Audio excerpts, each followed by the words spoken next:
Like many hardworking artists, the obstacles I face as a woman in this life of grind don't stop.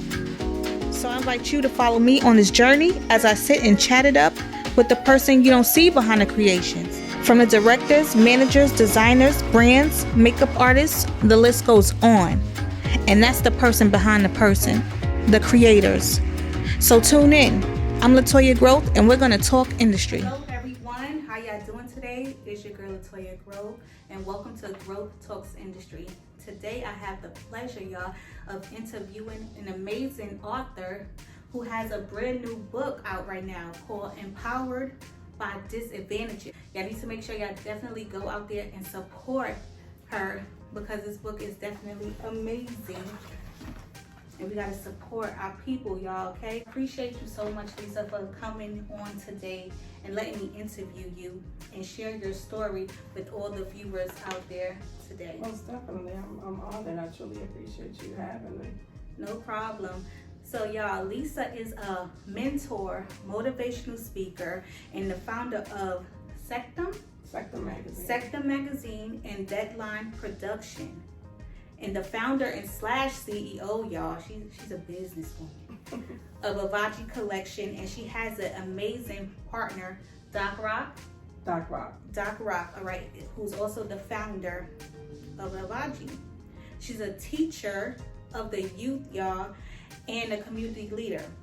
She's a mother of two, a grandmother of two. Sorry, you're a mother of two, a grandmother of three, right, and a godmother of two. Correct. Okay, and she's the second oldest of 9 children? Yes. That's wow. How was your household? It was interesting. I'm sure it was. You know, the kids, we all got to live different, unique lives. Right. So, but we all are very talented kids. We're blessed. Yes, thank God for that. So, Lisa has faced so many different obstacles in life, y'all. You had, how do you say it? Because I seem to cannot pronounce this word for nothing. Dyslexia. Yes, correct. Okay, which is a learning disability. Correct. Right? Yes, it's a neurological origin. Okay. That affects the brain. Okay, so I'm gonna let you explain a little more to them what this dyslexia is, y'all. And you probably haven't even realized that you probably had dyslexia, but you just wasn't diagnosed with it yet. Correct. Or you haven't been diagnosed with it, period. Correct. So you also was placed in special ed as well. Yes. At a young age, right? Yes. So how old were you when you were diagnosed with dyslexia? Were you diagnosed with dyslexia? I got diagnosed with dyslexia in college. In college? In college. Wow. So I wasn't never diagnosed with dyslexia throughout my education. I was targeted as just a learning disability. I mean, I had a learning disability. Right. Yeah. So that was it. That's all they said. Wow. So I mentioned also Lisa, or if I haven't mentioned, Lisa also works with the youth. I tried to. Definitely. You tried to work with the youth? Yeah. Is you working with the youth, does that have anything to do with you being in special ed or having dyslexia, to understand that kids need help, that they go through these issues or having issues because it's something more than just behavior? I think me working with kids actually comes from my grandmother. Seeing my grandmother just help people and always helping somebody, and I had this characteristic since I was a young kid. So I've taken in, I think my first touch on helping anyone was taking a homeless person to my mother and saying, "Ma, she can't, it's snowing outside, can we help her?" Mm-hmm. So that was the first experience of me helping somebody, and then seeing my mom do it, so my grandmother do it. So then as I got older, the school really pushed me more into helping other kids. They saw that I had a gift, and they wanted me to go out and speak to kids about, different things and different goals of what I did and overcome, and they thought it would be helpful to them. So that was those two events, which gave me the urge to want to go out and help people. Okay, how old were you when the school started pushing you out to speak to the other children? I have a picture. I think I was in middle school. So Okay. middle school Okay. was when I started going out and speaking. Okay. So you was good with the verbal communication then? Were you better with verbal communication than? To them, yeah. To me, I guess I wasn't sure. I mean, everything happened where I was kind of just put out there, and I loved it because I wanted to be an entertainer.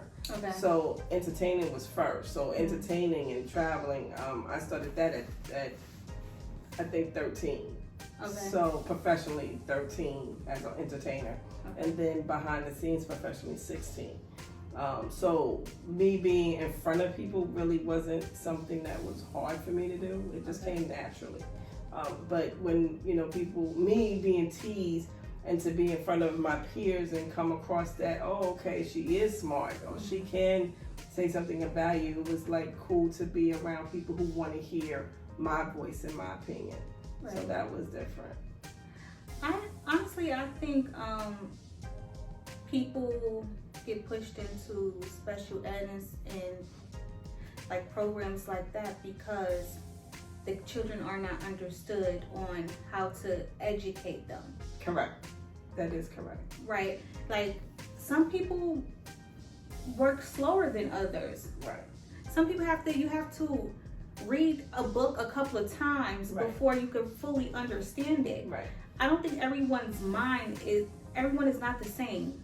So our minds do not work differently as fast as others. Right. How they would process. how they would want us to be. Correct. Because I feel like the school puts you in a box sometimes. They feel that we have the honor roll, and we're looking at those kids like, well, what are they doing why can't I be on the honor roll? Mm-hmm. And then you remember there's the part that they just put you ahead just because of your age. Right. So that's worse because now you're going to put somebody in a higher grade when they're not ready to go to a higher grade because of their birthday. Right. So you have that stigma to deal with as well. Mm-hmm. But yes, as far as special ed is, me and a friend of ours was talking about this and we just realized, and nothing against the Board of Education, we do need education. But what my statement is, and what I'm getting ready to say, has nothing to do with the teachers. The teachers are really doing everything they possibly can for the kids. But then when you get administration involved, that's where the missing piece is. You hope that you have a principal that knows what it feels like to be in the classroom. Because a lot of times you don't have a principal that knows that world. So how can you relate to your teachers or your students when you're just coming from a business perspective? And don't get it wrong, education is a business. So special ed is another part of business, which is sad to say. And I think that's why a lot of kids get lost in the system. Because at the end of the day, what happens to schools? If a school does not make their scores, they don't make the right numbers, instead of trying to figure out how they can make that school better, they say it's not worth it. Right. So they close the school down, and then that kid has to travel or do a lottery to try to get into a good school. Right. Which is terrible. We have to figure out a better way to educate our children and be there for our children. You're absolutely right. So you actually worked in the Board of Ed for 2.5 years? Yes. Okay, well, how was that? It opened my eyes to understand what I just said. Well, one, it was a proud moment because I was able to work in a school that I came across a teacher who told me I wouldn't be anything. So for him to see me be an administrator in a special ed program and deal with me, I'm pretty sure he was very surprised and very shocked. I actually heard you say that before, and what came to my mind, I was like, well, what he's thinking now? Yeah, like, I thought I think I wanted apologize? No, we stayed pretty much our distance. I think he knew I didn't really care for him, unfortunately, and I only dealt with him when I had to. But I'm pretty sure he learned from seeing the fact that they had me in meetings with parents and taking on meetings and things like that. And then I just have and not trying to toot my own horn. I have a charisma with kids. Kids and I get along very well. I feel like I can relate to them. Right. And once the kids like you, you're good. You know. And I always make sure to get the kids respect, because if you get the kids respect, they'll respect you. Right. And then they'll do whatever you ask them to do. Right. And that's what I try to do, make sure I have that respect, and I respect them. But once they have my respect and my love, I'll go all out for a kid. Right. I try to listen to positive words and stuff like that. And I was listening to Les Brown today, and he mentioned he had a situation, I believe, similar. Well, not similar, but he was told he couldn't do something as well.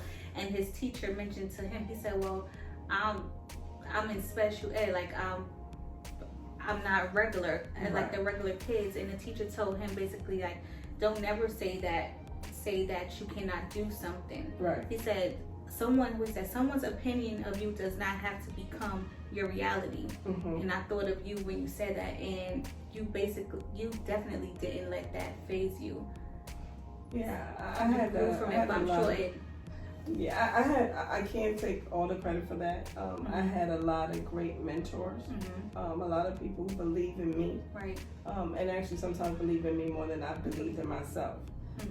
Because even now, I'm shocked about so many people who want to interview me or when they finally hear the voice. You know, even though they've heard my voice from a student perspective, but now hearing my voice from a professional perspective is in a different world. You know, music was my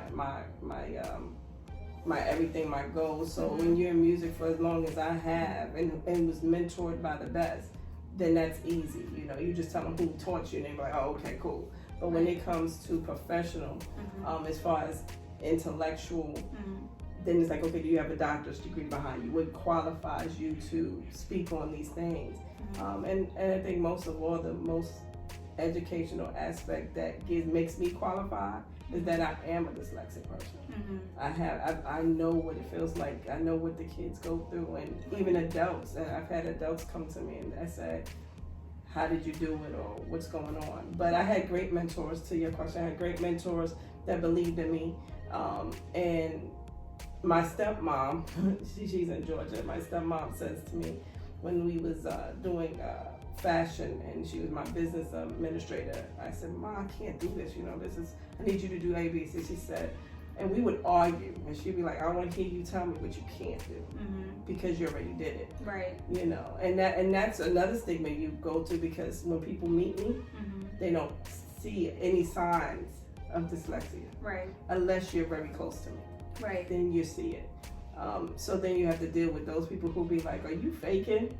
You know, are you lazy, or are you faking, or are you just saying things? So you have that to deal with as well. It's a lot of different stigmas that comes with it. Right. Do you think it could just be fear as well? Fear as far as what? As far as you just mentioned, you were saying, I can't do this, I can't do that. You think it's fear as well that stops you from doing it? Because I think with a lot of people, that's what stops us from doing things is fear. Yes, definitely. I would definitely say that there are some times when I am scared to do certain things. But once it's a clear picture in my mind, and if it's something I feel I can do, there's nothing that can stop me. Right. You know, when we started Sector Magazine, I had no idea what to do or how to start a magazine. We kind of all learned together. Right. And then, but what I did have was I had so many entertainers in my back pocket. So it was like, okay, well, we're going to do this. It was supposed to be a local magazine, and it ended up going national because people who was coming for the magazines and from all different places are part of the states. Right. That is awesome. Girl, congratulations on everything that you're doing in the community. Even though sometimes we just feel like it can't happen, or we don't know how it's going to happen. Right. You still have to try to push yourself and just at least start. Don't just leave it as a thought. At least try to do something about it. Right. You know, and people don't realize you will learn along the way. Correct. You know, you don't necessarily have to know everything right now. You will learn along the way. So y'all get started. If you have something you're trying to do, don't just leave it as a thought. Get it started and plan it out, work it out, and it will work out. And he will open the door. I'm spiritual, so he will definitely open the door for you to get the things that you have. Like with my clothing line today, I have a great business partner. Right. So we complement each other. And where I'm weak, he's strong. Where he's weak, I'm strong. Right. So we're a great team. Yes, we definitely have to have faith. Yes. In something. I know who I have faith. I have faith in Jesus. my Savior Jesus Christ. But whoever you have faith in, I just believe that you need to have faith in something in order to continue and move forward and succeed. Because without faith, you ain't gonna be anything. You don't think you're gonna go far without faith because you're not. Do you watch the person I get motivation from is E.T. I like E.T. He's amazing. His voice is just like. Yes. His voice just gets me. I'm like, E.T. Yeah, that's me. Yes. I love E.T. And I love him. And my best friend put me on to him. And E.T. definitely says things like,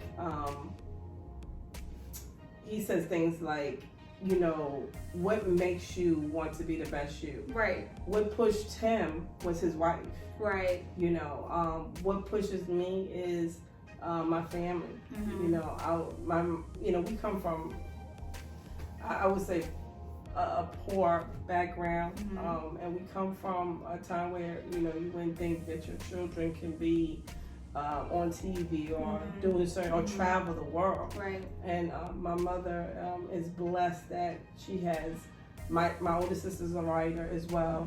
My other two younger sisters are also, we all are mentors, all four of us, the girls. She's just blessed to have that. And our goal for me is everything I try so hard to work for and do is to be the best I can be. Right. So my family can see, my children, my grandchildren, and my siblings can see a world that we never imagined. Right.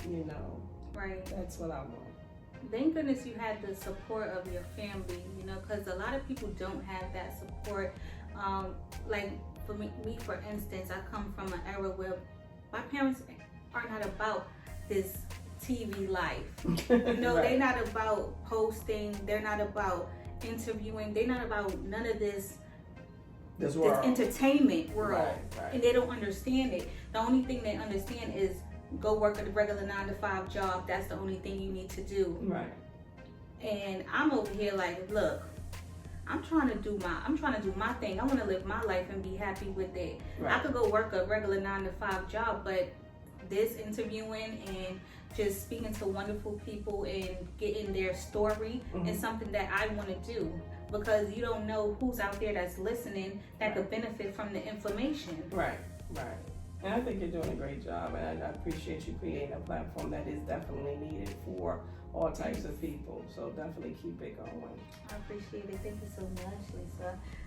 So the book, Empowered by Disadvantages. Tell us a little bit about the book, which is a great book. Thank you. Empowered by Disadvantages started with just when you're disadvantaged, become your advantage. That was the title that God gave me. In the process of working with an artist developer for the cover, and my business and right hand partner who passed away. When we was designing the cover, we wanted to make sure it was a cover that understood that when you visually saw it, it would show a disadvantaged type of setting. If you come from the hood or the projects, most of those kids don't feel like they have anything to live for. Right. And not saying all kids, but a lot of young people and even adults feel like, their dreams are not going to be heard. So that's why you see a city of, poverty, or a city of the hood in the cover. But when we did it, it was like, okay, we needed a title to stand out, and we came up with Empowered by Disadvantages. And that really comes from the fact that it's an enlightenment book. I wrote the book, or God gave me the book to bring to people, because it's a book that when we get stuck with a disadvantaged situation, we get stuck in that situation where we only see the negative. And I've been there myself. You only see the negative. You don't see the light on the other side. Or you don't even try to find a lesson in it. I'm a chess player. I like chess, and actually I learned chess in the hospital when I was very young, and I learned overnight. Wow, really? Yeah, I learned overnight. I haven't mastered it. Like, I'm not a master chess player. But the concept of learning what chess was, I learned overnight. A gentleman taught me how to play chess. And anything dealing with chess, I watch movies and everything, and the science to me bringing that up is chess is a board of life. And it definitely, you ever saw that movie, and I bet you I can't think of it now, Fresh, the movie Fresh, did you ever see it? No. So you gotta go home and watch this movie called Fresh. It was a bootleg movie. Okay. And it was so popular that the theaters had to pick up the movie. Right. But it didn't do well in the theaters because it was already bootleg and everybody loved the movie. Right. But this kid had a sister that was in the life, boyfriend was using her, prostitution and drugs. And her father was a chess player, and he taught his son.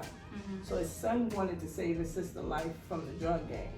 So he played it like a chessboard. He played all the pieces as it was chess, and he got the guy arrested. Everything freed his sister. He had a good life.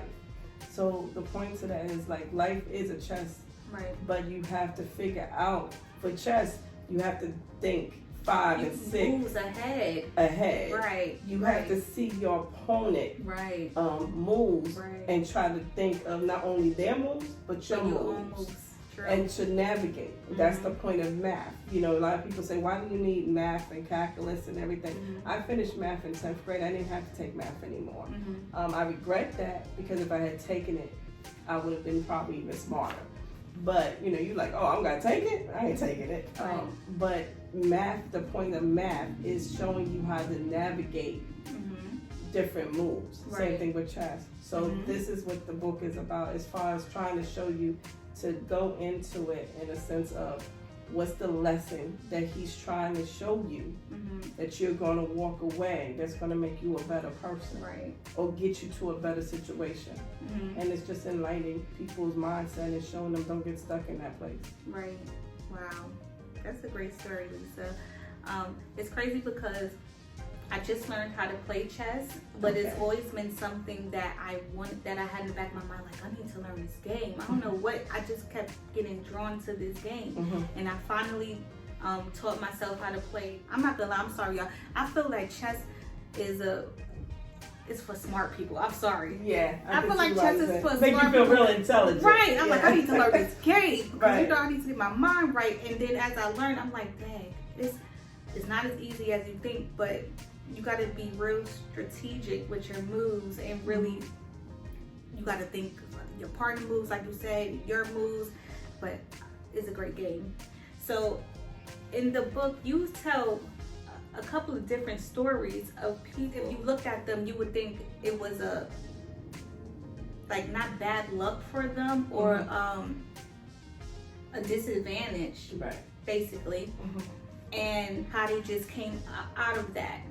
So basically, it's like you have to switch your mindset and how you basically think of a situation and how you want to go about it. Right, definitely. So even writing the book, I had to figure out. I saw the bad stuff these people went through in this book, and that's why the stories I picked is from people I've mentored, interviewed.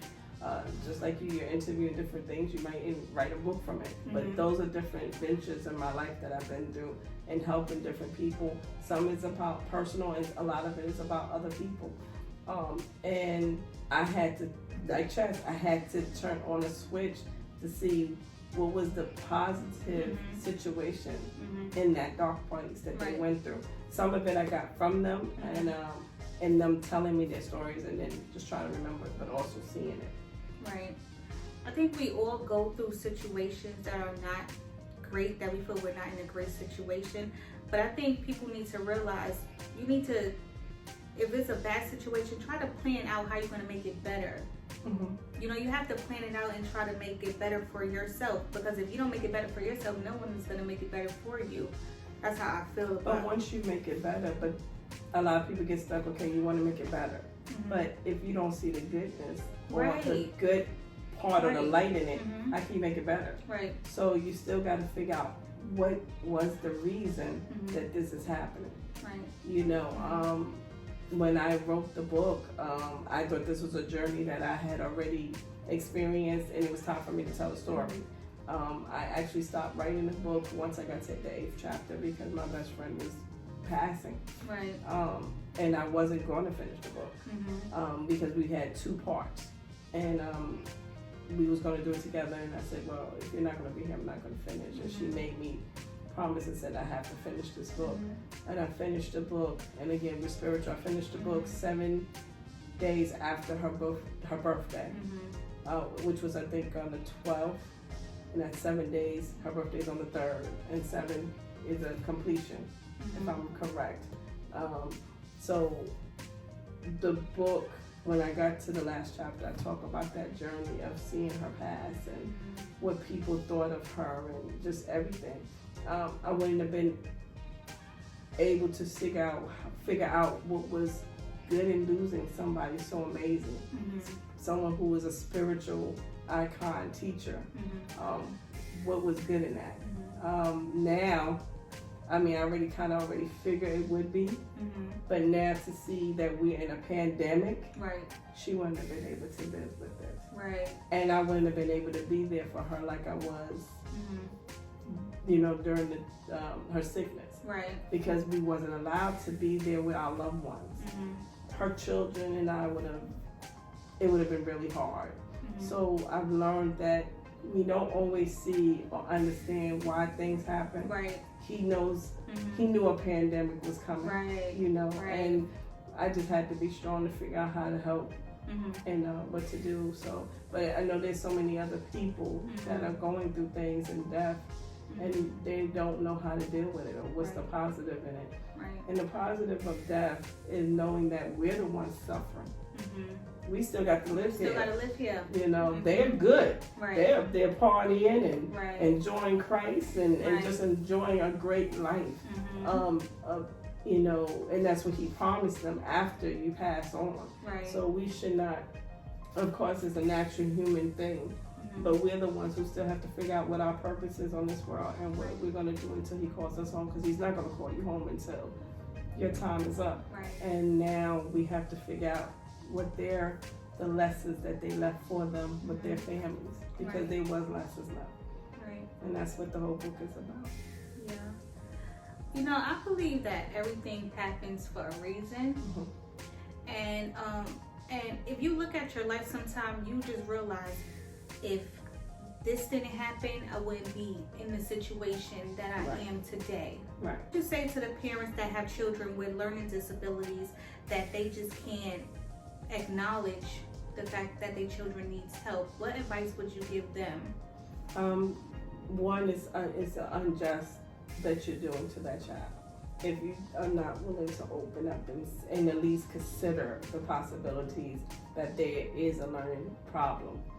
The faster that you can figure out what that learning problem is, the faster you can help that person, and that person can outgrow, or the tools can be implanted in that child and they can learn how to use those tools and live a great, amazing, successful life. But if you continue to avoid that situation and don't acknowledge it, then you're just going to hurt that child. Right. And that child is going to go, you know, for me, my parents did not ignore it. They tried to get the help for me, but the school system made that a little difficult. They helped to a certain degree, but wasn't able to give me all the help that I needed. And I ended up going to college, again, because I was determined, and my parents didn't go to college. And I wanted to be one of the, and I am one of the first to go to college, and I didn't get my degree. I due to illness, I was a semester or 2 away.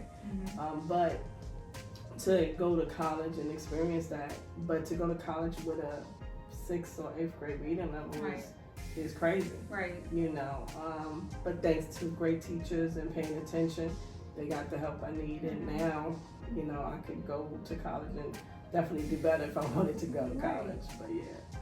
some parents, they are just worried about what society might think of them. Correct. Or their children, if they're being put in like a special education class, they're not thinking of the long run, how it's going to help the children out. I think special ed is great. When I say great in the sense of it's a smaller environment. You definitely can learn better in a special educational environment if you have the right teachers and the right administration to guide the special ed and oversee special ed classes. Because now with this pandemic, we probably will be better and all the kids will learn better because now those classes are going to definitely probably have to be smaller. But you can't have 30 kids in a class to one teacher. No. It's impossible. You're going to lose so many kids.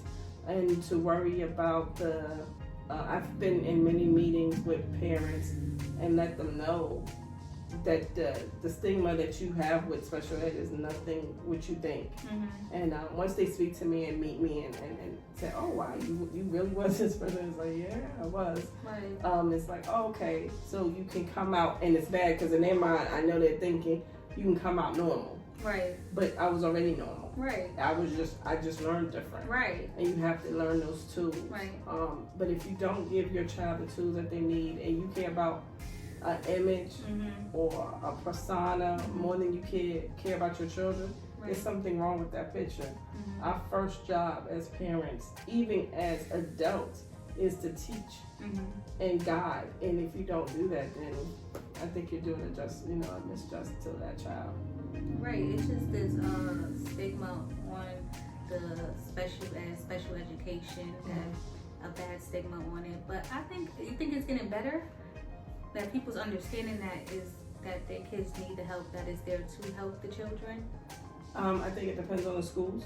And I think it depends on the environment that you're talking about. So I would say it depends on that aspect.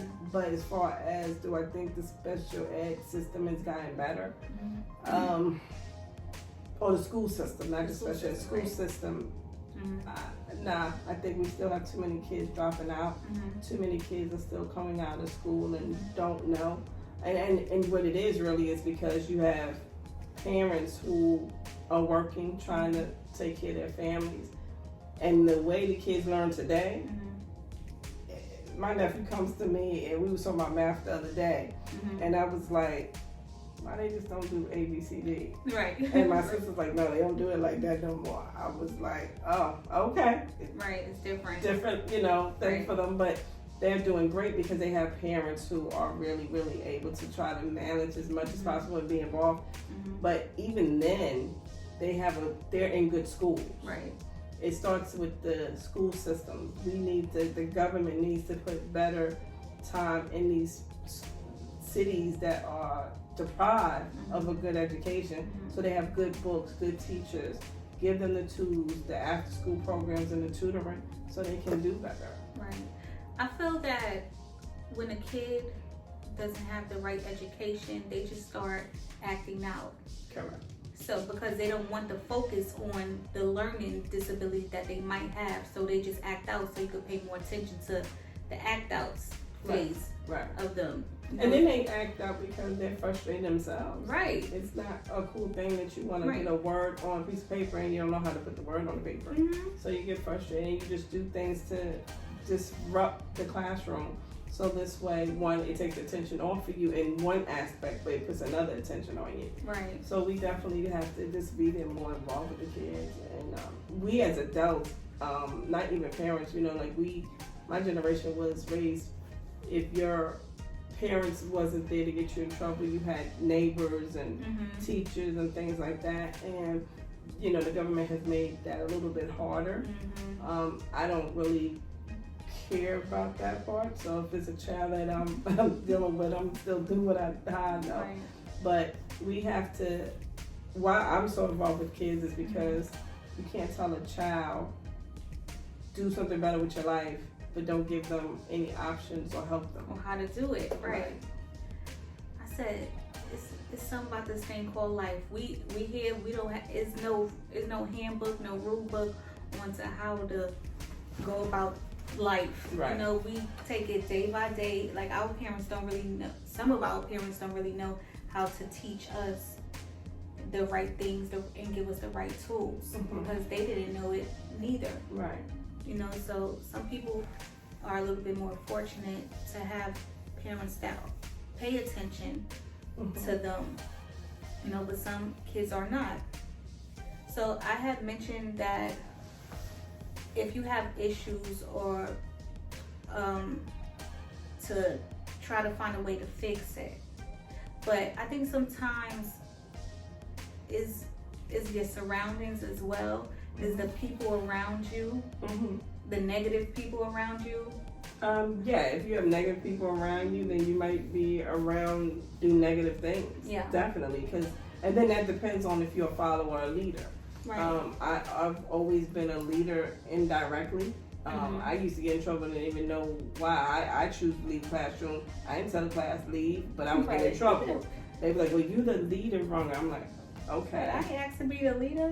Did you ask to be the leader? Nope, did not ask at all.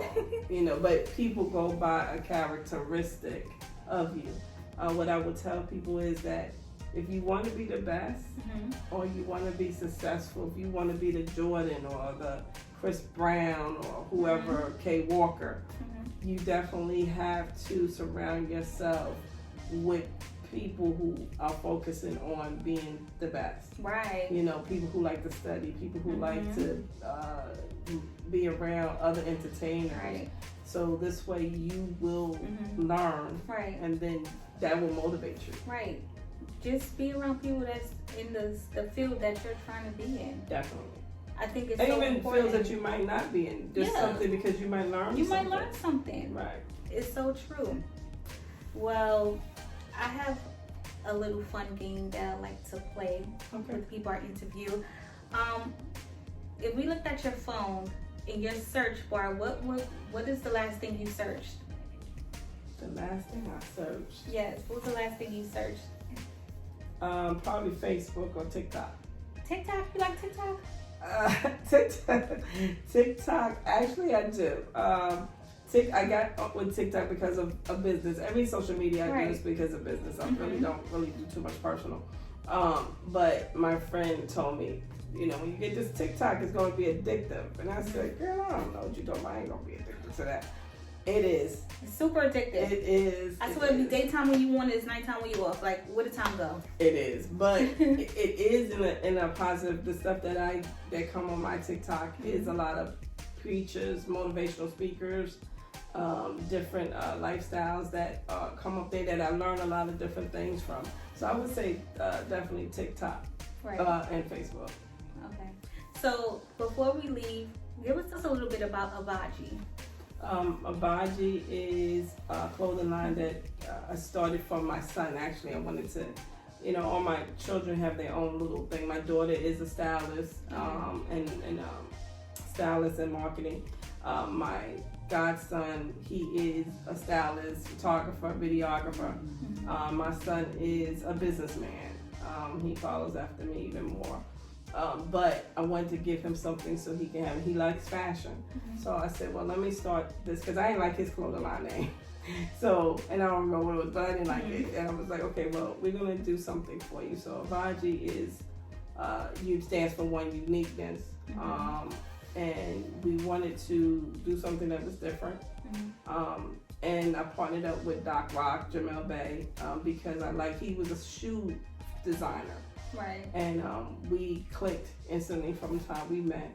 And, you know, you're talking about something different that, you know, my sister said to me the other day. She said, you know, you're doing something that has never really been done that we know of. Right. Which is two brands that actually have come together to promote one movement.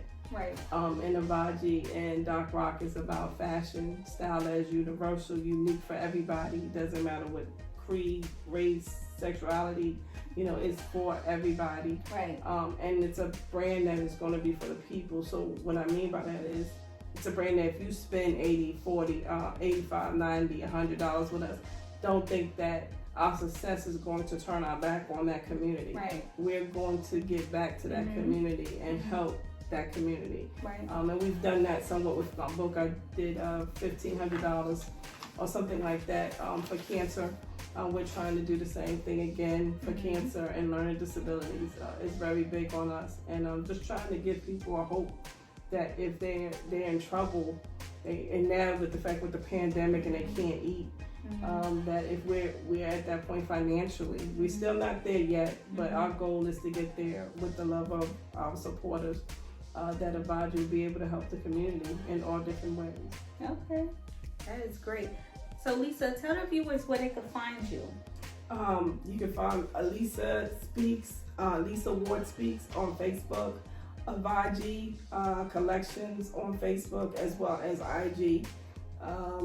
My website is avodgy.com, and then also Lisa at Ward Speaks, that's LISATWARD.com. And pretty much I'm always on, definitely on Avodgy.com, Avodgy Collections, IG, and Lisa Ward Speaks, Facebook.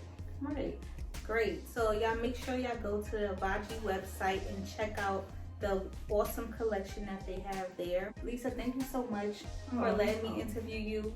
I really appreciate you so much and telling your story to everyone out there, because I'm sure it's someone out there who needs to hear the story and who will benefit from the information tonight. Well, thank you for being a platform so I can help more people. I truly appreciate it. It was an honor to do your show, so we'll be happy to come anytime. Thank you so much. All right, y'all, that's it for us today. Thank you so much for tuning in to Growth Talks Industry, and we will see y'all later, and y'all be safe out there. Bye. Bye, y'all.